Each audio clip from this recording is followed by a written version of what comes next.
It's so hard to say goodbye to yesterday.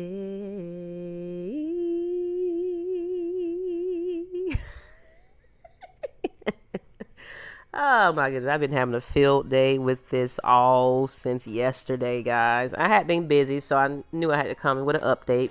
I owe it to you. But yeah, an end of an era is here. Matt Ryan, after 14 seasons with us, I can say he will go down in franchise history as one of the best quarterbacks. Argue with your mama. He only missed 3 games. He threw for at least 4,000 yards every season from 2011 up until recent day. He had at least 20 touchdown passes every year since his rookie season. You know what? And he was a classy stand-up guy. No controversy. Loved his ice cubes, all of that, Sarah. But hey. I wish him all the best, all the success. He deserves it. Let's give him a proper send-off, people. I know some of them ones that was like, good riddance. I got you. You got what you want, didn't you? But it wasn't quite what you thought you was going to get. But we're going to explain everything in a moment. So I wish you all the best, Matt Ryan. I hate to see you go. Let me wipe my little tears. But hey, business is business. I am loyal to the logo, okay? I've been through worse times, people. If you are a old school fan like me, this is not the first time, you guys, okay? Okay, all right. So we're going to get through it. All right, hold it together, people. But as you know, last week, the Falcons and Ryan reportedly had pushed back his $7.5 million roster bonus due to the fact that we were in heavy pursuit for Deshaun Watson. But you already know how that situation went. He went to the money. He wanted his fully guaranteed contract. And we was like, oh no, we're not paying that. Sorry, sir. Can't do it. But that put our backs against the wall. Now that pushed back was giving, Matt Ryan some extra days to vet for his trade options. But the thing is, they were already having conversations about the status of Matt Ryan anyway. So it really wasn't a big surprise. It might have been a shock to us as a fan, but they were already giving Matt Ryan some options to weigh. Because one of the teams that were already in talks for Matt Ryan were the Colts, even before last week's debacle. But with this situation, it kind of pushed us in a sticky situation. And we had to publicly seek out a succession for plan for Matt Ryan, so it had to be done. I mean, come on, you can imagine, someone is saying, hey, I think we're going to go with another quarterback. I don't think you're going to feel confident enough to come back to a team and just play all in for them ever again.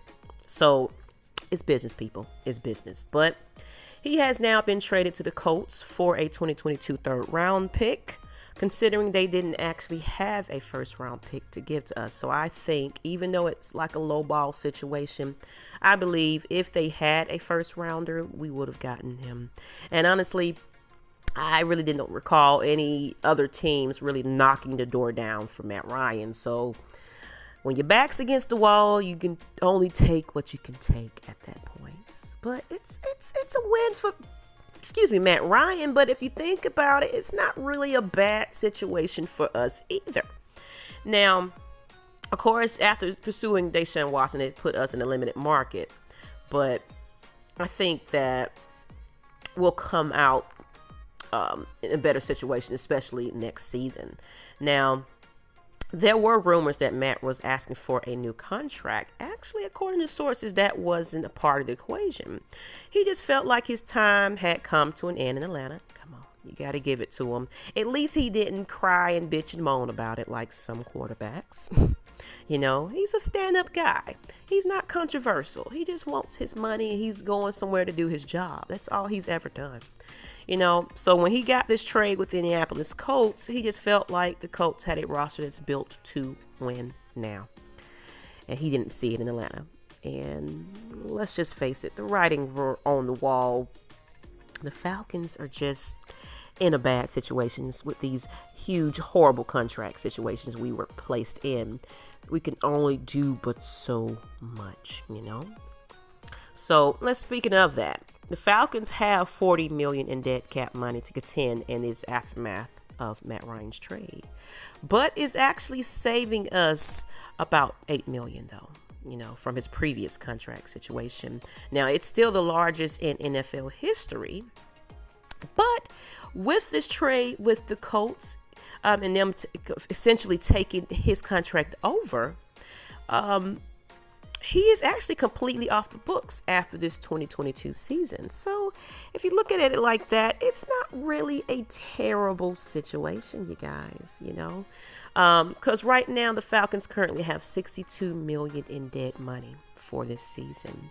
And that's the biggest hits, of course, includes Matt Ryan, Julio Jones, Fowler, and Tyler Davison. So it is what it is. What can you do at this point? But look better for the future, you guys, or you never know. We actually brought in someone to fill in for the quarterback position, and that was Marcus Mariota. Now, he's here for 2 seasons as they gave him a contract of 2 years of $18.75 million.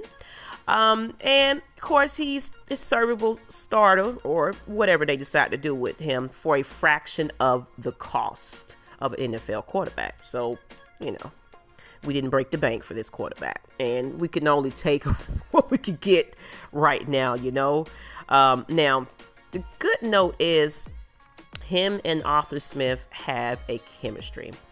He's familiar with his offensive scheme. On multiple times they worked together in capacities in the few 5 years they worked together when they were with the Titans, including 6 games as a starter during the 2019 season. That was actually Smith's first year as the Titans offensive coordinator. So the only thing though is Mariota has never played a full season.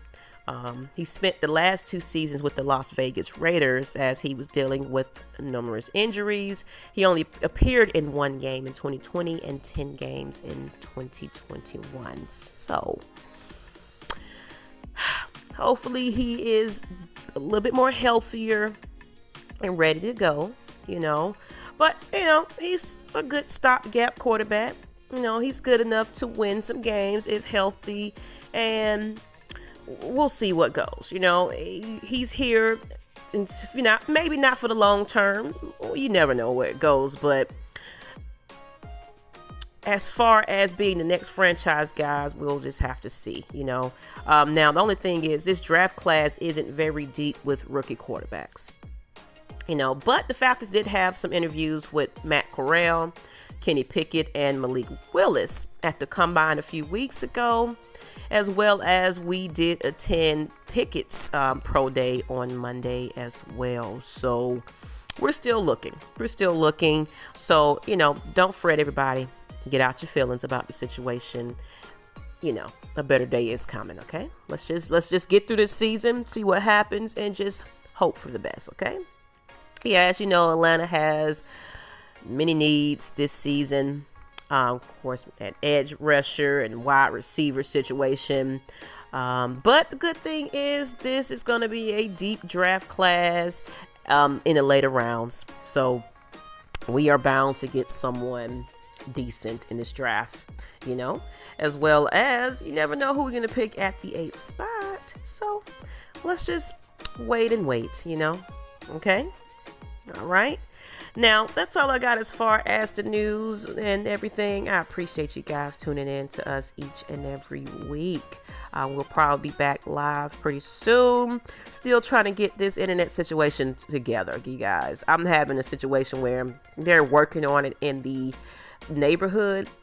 I don't know. I think they're trying to bring in some type of fiber situation. I don't know, but it's affecting my service. and affecting my time to go live. So I'm very upset, you guys. All right. So just hang tight, hang with us, go on over to Matt Mike's channel, Just K Styles, Jew Talk Sports. They're still active and going. So y'all give them all the love. All right. But come on back over here and check us out when we're going, we'll be full throttle for the regular season. I guarantee it.